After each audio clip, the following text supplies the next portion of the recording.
My name is Chuck Simmons, Instructional Supervisor at Activate STEM Academy, and this is DPS Weekly.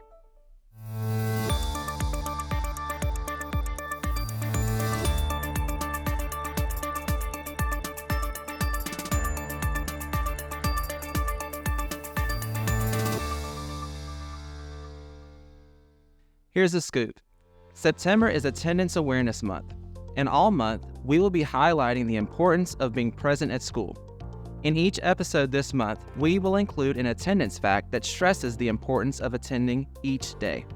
Too many absences, whether they're excused or unexcused, can keep students from succeeding in school. 18 days of the school year missed is 10%, and students can have a hard time catching up.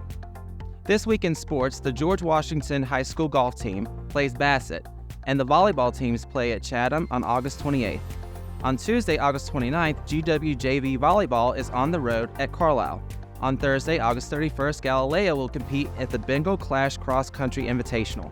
GW Volleyball competes against Mecklenburg at home, and GWJB Football has their home opener against Amherst. Middle school volleyball also begins their season at home with a match against Martinsville.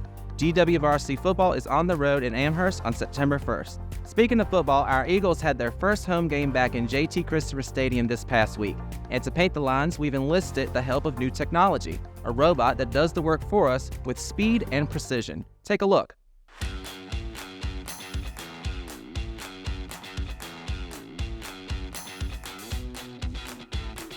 Turf Tank's an automated robotic system that paints the lines for us, saves a lot of time, and saves a lot of man hours. I saw a video on Instagram sometime last spring, and I sent it to Coach Anderson. I said, man, we got to get one of these if we can. And we were lucky enough to have a demo come out, and then we just went through the process, and now we get to watch it paint. To paint the field before we got this, so first period would start, we'd bring the weightlifting classes down to the field, the football players would get the stencils out, Coach Anderson would get the paint machine ready, I'd start lining off the field with some of the kids, and when Coach Anderson got the paint mix and ready, he'd drive it over to the field, he'd paint a line, we'd pick the two strings up, move them, he'd paint the line again, we'd pick the strings up, move it again. We usually finished about 1:30-ish with third block. They would be painting the numbers with the stencils and painting it by hand with the spray cans. Man, it would be a good 5-6 hours, especially at the beginning of the season. The kids aren't used to it. So Turf Tank is based off the satellite program. It's got a base station at the end of the end zone. I think it's 9 or 10 satellites that uses GPS coordination. The base station has a battery of itself. It connects to the robot, connects to the tablet. And as long as I can punch in the buttons and punch in the fields on the tablet, the robot will paint it.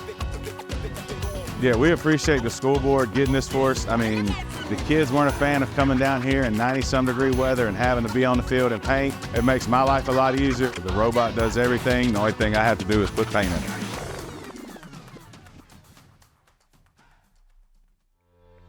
Interested in joining the DPS team?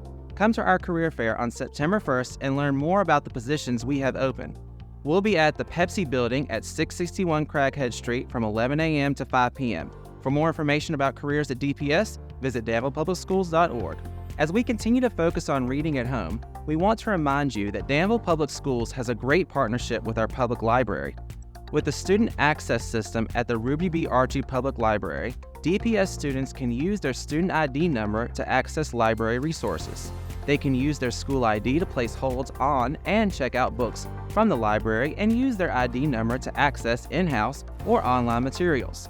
Remember that you can visit the DPS website, download the mobile app, and follow us on social media to stay informed on district happenings. That's it for me, Mr. Simmons. We'll see you next week.